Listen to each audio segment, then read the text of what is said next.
اعوذ باللہ من الشیطان الرجیم، بسم اللہ الرحمن الرحیم۔ اس دن ہم نے سورۃ الفاتحہ کی تلاوت اور اس کا ترجمہ و تفسیر بیان کیا تھا۔ الحمدللہ آج ہم سورۃ البقرہ سٹارٹ کریں گے اور اس کا ترجمہ اور خلاصہ تفسیر بیان کریں گے۔ تو سب سے پہلے سورۃ البقرہ کا خلاصہ بیان کریں گے۔ سورۃ بقرہ قرآن مجید کی سب سے طویل سورت ہے۔ اس میں 286 آیات ہیں اور یہ مدینہ منورہ میں نازل ہوئی۔ اس سورت کا نام بقرہ اس واقعے سے رکھا گیا تھا جس میں بنی اسرائیل کو ایک گائے ذبح کرنے کا حکم دیا گیا تھا۔ اس سورت میں ایمان، عبادات، حلال اور حرام اور اسلامی معاشرے کے اہم احکام بیان کیے گئے ہیں۔ اس سورت کا نام سورۃ البقرہ ہے۔ یہ مدنی سورت ہے۔ نزول کے اعتبار سے 27ویں نمبر پر ہے۔ سورہ مطففین کے بعد نازل ہوئی۔ سورہ فاتحہ کے ساتھ ربط ہے۔ فاتحہ میں ہے ایاک نعبد، ہم تیری ہی عبادت کرتے ہیں۔ تو سورۃ بقرہ میں ہے ولا نعبد البقرۃ کما عبدت الیہود، تیری ہی عبادت کرتے ہیں، گائے کی نہیں کرتے جس طرح کے یہودیوں نے کی۔ سورۃ فاتحہ میں الحمدللہ بیان کیا، تمام تعریفیں اللہ کے لیے ہے۔ تو سورۃ بقرہ میں اس مسئلے کو تفصیل سے ذکر کیا۔ سورۃ فاتحہ میں فرمایا ہے رب العالمین، تمام جہانوں کا پروردگار۔ تو سورۃ بقرہ میں فرمایا اعبدوا ربکم۔ سورۃ فاتحہ میں الرحمن الرحیم کا ذکر ہے، تو سورۃ بقرہ میں رحمانیت اور رحمونیت کا ذکر کیا جائے گا۔ تو ابھی سورۃ فاتحہ میں ہے ایاک نعبد میں دعویٰ ذکر کیا گیا ہے، دلیل ذکر نہیں کیا گیا۔ تو سورۃ بقرہ میں آیات 21 اور 22 میں 5 دلائل ذکر کیے گئے ہیں۔ سورۃ فاتحہ میں ہے ایاک نستعین، ہم تجھ ہی سے مدد مانگتے ہیں۔ تو سورۃ بقرہ میں ہے استعینوا بالصبر والصلاۃ، ہم مدد طلب کرتے ہیں صبر اور نماز سے۔ سورۃ فاتحہ میں ہے دعا ہے اہدنا الصراط المستقیم، ہم کو سیدھا راستہ دکھا۔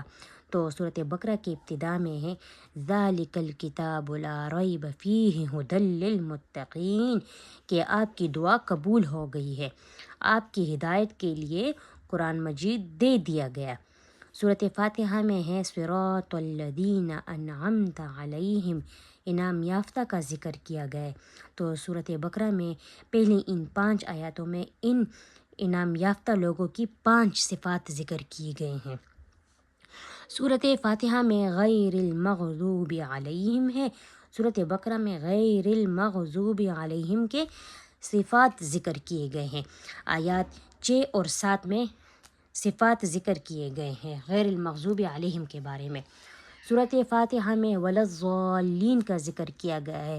تو سورۃ بقرہ میں آیات 8 سے لے کر 16 تک ولا الضالین کی 10 صفات ذکر کیے گئے ہیں۔ تو یہ ان 2 سورتوں کے درمیان میں ربط ہو گیا۔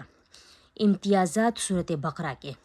سورۃ بقرہ میں یہودیوں کے خبائث کثرت سے ہیں اور اس میں گائے والا واقعہ بھی ہے، اس وجہ سے اس کو ممتاز کہا گیا ہے۔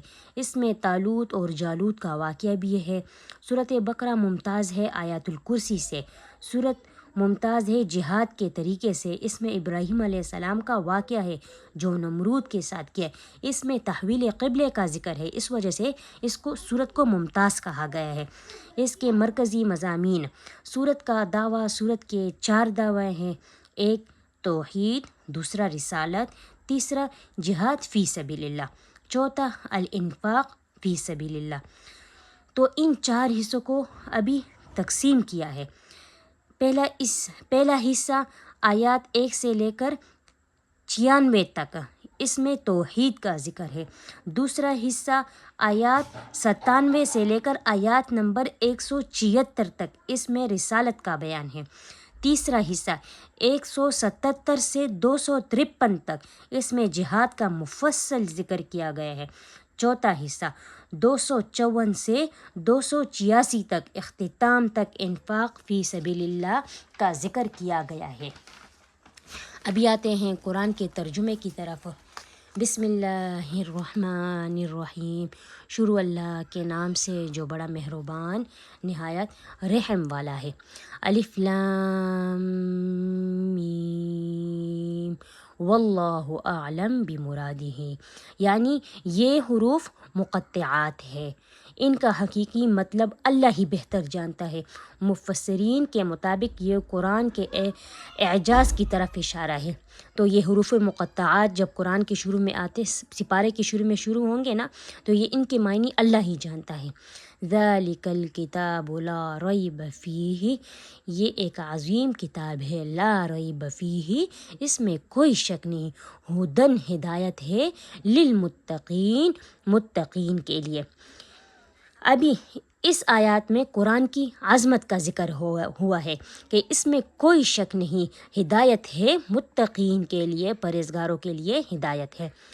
اور 5 آیاتوں میں متقین کے 5 اوصاف ذکر کیے گئے ہیں۔ ابھی ان دو آیات میں متقین کے 5 اوصاف ذکر کیے گئے ہیں۔ ایک یہ الذین یؤمنون بالغیب، متقین وہ لوگ وہ ہیں جو ایمان لاتے ہیں غیب پر، ویقیمون الصلاۃ، اور نماز قائم کرتے ہیں، ومما رزقناہم ینفقون، اور جو رزق ہم نے ان کو دیا، ینفقون، ان میں سے وہ خرچ کرتے ہیں۔ تو ان میں ایک غیب پر ایمان لاتے ہیں، یہ پہلا ہو گیا، اور دوسرا ہے نماز قائم کرتے ہیں، اور تیسرا ہے جو ہم نے ان کو دیا ان میں سے خرچ کرتے ہیں۔ تو یہ متقین کی 3 نشانیاں یہ ہو گئی۔ اور تیسرا ہے چوتھا والذین یؤمنون بما انزل الیک، متقین لوگ وہ ہیں جو ایمان لاتے ہیں جو ہم نے نازل کیا آپ پر، آپ علیہ السلام پر، نبی علیہ السلام اس سے مراد ہے جو ہم نے نازل کیا آپ پر قرآن مجید، وما انزل من قبلک، اور جو نازل کیا آپ سے پہلے، تو آپ سے پہلے تورات، زبور، انجیل، وبالآخرۃ ہم یوقنون، اور آخرت پر یقین رکھتے ہیں۔ تو یہ 3 یہ ہو گئی، اور ایک یہ ہے، اور ایک یہ، تو یہ 4 5، تو یہ 5 متقین کی نشانی ہے۔ جب یہ آخرت ان سب چیزوں پر یقین رکھتے ہیں تو اللہ کیا فرماتے؟ اولئک علی ھدی من ربہم، یہ ہدایت پر ہے اپنے رب کی طرف سے۔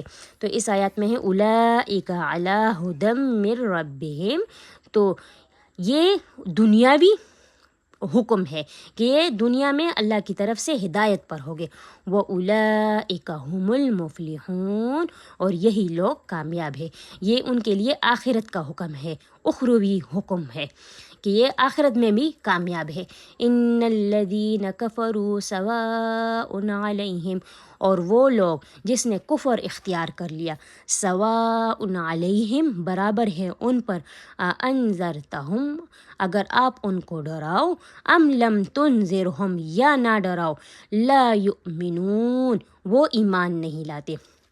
یعنی اگر آپ ان کو ڈراؤ یا وہ اتنے ضدی ہو گئے وہ ایمان بالکل نہیں لاتے، ایک چیز پر بھی، ختم اللہ، کیونکہ ختم اللہ علی قلوبہم وعلی سمعہم، اللہ نے مہر لگا دیا ان کے دلوں پر، وعلی سمعہم، اور ان کے کانوں پر، وعلی ابصارہم غشاوۃ، اور ان کے آنکھوں پر پردہ ہے، وَلَهُمْ عَذَابٌ عَظِيمٌ، اور ان کے لیے بڑا عذاب ہے۔ یعنی مہر لگا دی اللہ نے ان کے دلوں پر، کانوں پر اور آنکھوں پر پردے ڈال دیے، یعنی فہم کے اسباب ختم کر دیے، اور اخروی حکم ان کے لیے آخرت میں کیا حکم ہوگا؟ وَلَهُمْ عَذَابٌ عَظِيمٌ، ان کے لیے بڑا عذاب ہے۔